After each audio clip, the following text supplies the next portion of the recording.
बस बहुत है। हाय।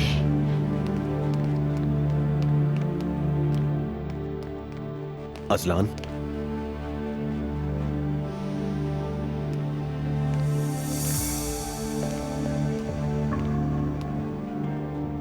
मजीद लेंगी?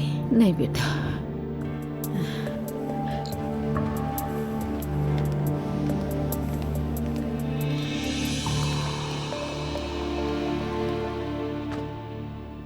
क्या हुआ?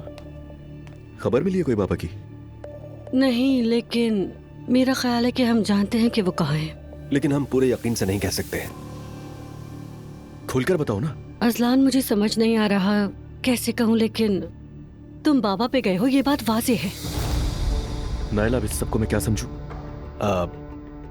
हमें लगता है कि बाबा और एलिफ साहिबा शायद एक साथ भाग गए हैं। क्या? तुम लोग होश पे तो हो ना? दरअसल अजलान, बाबा और एलिफ के दरमियान एक ताल्लुक है जो कि काफी अरसे से है। नायला, ये तुम क्या कह रही हो? मैंने भी शुरू में यकीन नहीं किया था, मगर लगता है ये सच है। वो दोनों इस वक्त साथ हो सकते हैं। ये बाबा की गलती नहीं है। वो औरत पहले दिन से ही बाबा के पीछे पड़ी हुई थी। अम्मी भी जानती थी कि उनके साथ धोखा हो रहा है। मैंने कई बार उन्हें रोते देखा है।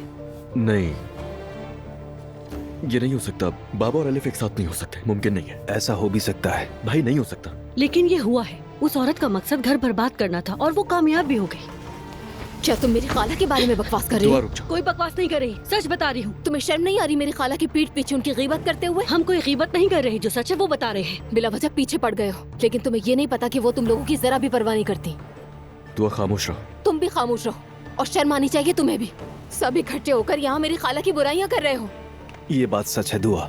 तुम बताओ हमें, बाबा नजर क्यों नहीं आ रहे? नहीं आ रहे तो नहीं आ रहे हो। इस बात की क्या दलील है कि वो खाला के साथ है? पागल हो गए हो तुम सब। मैं तंग आ चुकी हूँ तुम लोगों से। लगता है चचा आ गए। देखते हैं। अम्मी के सामने कोई कुछ नहीं बोलेगा, इस तरह की बात बिल्कुल मत करना। सबको पता है तो अम्मी को भी बताओ ना तुम। दुआ, देखो तुम बाद में पछताओगी। इस तरह की बातें मत करो। नायला, तुम तो आज के बाद मुझसे बात करने की कोशिश भी मत करना, समझी? सुन लिया ना तुमने?